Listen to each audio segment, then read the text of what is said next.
सुप्रभात।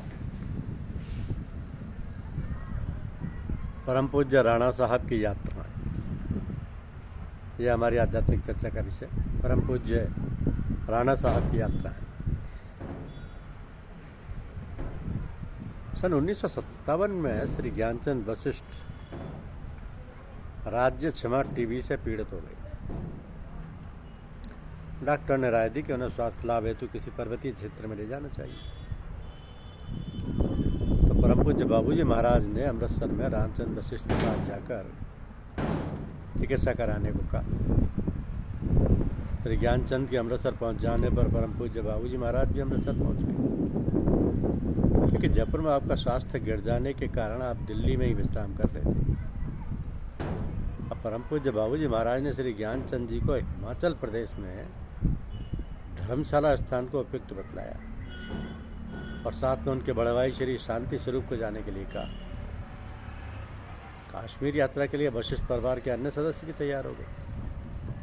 तो परम पूज्य साहब जी को मिलाकर सब 16 व्यक्तियों का काफिला कश्मीर के लिए अक्टूबर 1957 को रवाना हुआ।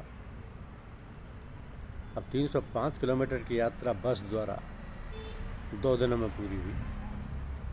कश्मीर के अनेक पर्यटन स्थल पहलगांव, तंगमर्ग, गुलमर्ग, श्रीनगर और जम्मू आदि का भ्रमण होता रहा। जुलाई में सब लोग वापस लौट आए। तो 1 वर्ष के उपरांत 20 नवंबर 1959 को पूज्य साहब जी श्री ज्ञानचंद को लेकर भवाली सैनिटोरियम नैनीताल गए और भर्ती करा दी। वहाँ श्री ज्ञानचंद लगभग 9 महीने रहे और पूज्य साहब जी अनेक बार आकर उनकी देखभाल करते रहे। परम पूज्य साहब जी इस बीच अपनी आंतरिक शक्ति एवं शारीरिक परिश्रम द्वारा श्री ज्ञानचंद को पूर्ण स्वस्थ कर वापस घर ले आए। 1963 में लाहौर की यात्रा हुई। परम पूज्य बाबूजी महाराज के पास एक सत्संगी जनाब फजलुर रहमान अब्बासी साहब आया करते थे। तो आज़ादी के बाद वो लाहौर चले गए और वहाँ की नागरिकता ले ली। यह हजरत पूज्य साहब जी से बहुत प्रेम करते थे और साहब जी से ही दीक्षा ली व पूजा सीखी। तो पूज्य बाबूजी महाराज ने इन साहिबान को साहब जी के हवाले कर रखा था। जब ये साहिबान लाहौर में बस गए तो मई जून 1963 में आपने पूज्य साहब जी को लाहौर तशरीफ़ लाने को कहा। परम पूज्य साहब जी उनके न्योते पर लाहौर तशरीफ़ ले गए। अब्बासी साहब ने पूज्य साहब जी का खूब आदर सत्कार किया और फरमाया कि यहाँ एक सूफी फ़कीर जनाब अब्दुल मजीद साहब रहते हैं, उनके पास चलने का आग्रह किया। पूज्य साहब जी ने अगले दिन उनके पास चलने की स्वीकृति दे दी। तो उस रात्रि में जब साहब जी सोए तो स्वप्न में पूज्य बाबूजी महाराज ने वहाँ पर जाकर बैठने का तरीका बतलाया। पूज्य साहब जी ने जनाब अब्बासी साहब के साथ उन सूफी फ़कीर जनाब अब्दुल मजीद साहब के दर्शनार्थ पहुँचे। बातचीत हुई, फिर मराकबा शुरू हुआ। साहब जी ख्याल में बैठ गए। अब जैसा कि स्वप्न में पूज्य बाबूजी महाराज ने बतलाया था, उन सूफी फ़कीर ने पूज्य साहब जी पर कुछ करिश्मा दिखाने की कोशिश की और अमल किया। इस पर साथ बैठे सज्जन मेढक की तरह उछलने लगे और पूज्य साहब जी पर भी अपनी शक्ति का प्रयोग करने की चेष्टा की। पूज्य साहब जी ने पास बैठे सज्जन को कंट्रोल किया तथा अपने ऊपर फेंकी गई शक्ति को उन्हीं को और वापस कर दिया, फिर उठकर चले आए। तो कुछ रोज के बाद अब्बासी साहब का एक पुत्र श्री वासुदेव वशिष्ठ जी के पास आया, क्योंकि सज्जन जब पूज्य बाबूजी के पास आते थे तो श्री वासुदेव वशिष्ठ जी से खूब जान पहचान हो गई थी।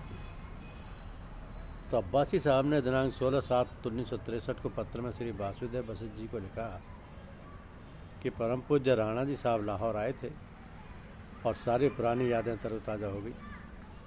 पूज्य बाबूजी महाराज के साथ बिताए दिनों की याद आ गई। हम पूज्य बाबूजी महाराज का उपकार कभी ना भुला पाएंगे कि उन्होंने हमको नक्शबंदिया सिलसिले में अपना लिया। पूज्य साहब के लाहौर आने की बात भी लिखी तथा उनसे मिलने की इच्छा भी व्यक्त की तथा बहुत तारीफ भी लिखी। इसी तरह सितंबर 1945 में आप दिल्ली गए और श्री ज्ञानचंद जी के पास ठहरे। दिल्ली घूमने की इच्छा प्रकट की।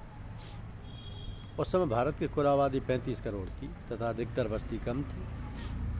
आप सब लोगों ने साइकिल किराए पर ली और दिल्ली शहर घूमा।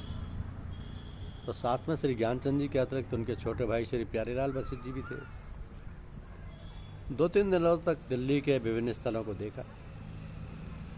पहले दिन आप नक्शबंदिया सिलसिले के महान सूफी संत हजरत बाकी बिल्ला साहब की मज़ार शरीफ पर गए, जो नई दिल्ली स्टेशन के पास नबी करीम में कुतुब रोड पर बनी हुई है।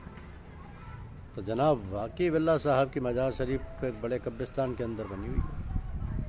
तो ज्ञातव्य है कि हजरत बाकी बिल्ला साहब सूफी संप्रदाय के 24वें परम संत हैं, जिसका विस्तार आपने अरब देश से आकर भारतवर्ष में लगभग सन 1600 ईस्वी में रूहानियत के तालीम के लिए किया था। पूज्य साहब जी ने बिना किसी से जानकारी के हुए मज़ार शरीफ के पास बैठकर जियारत की, दर्शन किया। एक बार पूज्य साहब जी से किसी ने पूछा कि आपको ये कैसा मालूम होता है कि अमुक मज़ार शरीफ किस संत महात्मा की है, क्योंकि इतने पुराने बुजुर्गों को तो आपने देखा नहीं। इस पर आपने बतलाया कि अमुक बुजुर्ग स्वयं सामने आकर दर्शन देते हैं और साथ में अपना परिचय भी देते हैं। दूसरे दिन सब लोग हजरत मिर्ज़ा जान जाना साहब की मज़ार शरीफ पर गए, जो कि जामा मस्जिद के बाईं और मछली बाज़ार के पास एक बड़े कब्रिस्तान के बीच में कायम है। तो कब्रिस्तान के चारों ओर ऊंची दीवार है तथा आगे और पीछे की ओर बड़े फाटक लगे हुए हैं। वहाँ पर एक पठान तलवार लेकर पहरा दे रहा था। पूज्य साहब ने अदब के साथ उस पठान से कहा कि हम हजरत जान जाना साहब की मज़ार मुबारक की जियारत करना चाहते हैं। पठान ने कहा आप हिंदू हैं, इसलिए धोती की लांग खोल दीजिए और शौक से जियारत कीजिए। आप अंदर जाकर पठान की बतलाई हुई मज़ार शरीफ पर जाकर बैठे और मराकबा किया तो पता चला कि और मज़ार शरीफ हजरत जान जाना साहब के साहबजादे की है। इसलिए उठकर स्वयं ध्यान करके पास की हजरत जान जाना साहब के मज़ार शरीफ पर बैठकर जियारत की। अब आप सब लोग हजरत नूर मोहम्मद साहब की मज़ार शरीफ पर दर्शनों के लिए गए, जो कि हजरत निजामुद्दीन औलिया साहब की मज़ार शरीफ के पास बने कब्रिस्तान में है। इसके बाद दिल्ली की और खास जगहों की सैर की और फिर घर वापस लौटा। धन्यवाद। यूट्यूब चैनल को लाइक और सब्सक्राइब अवश्य कीजिए। शुक्रिया।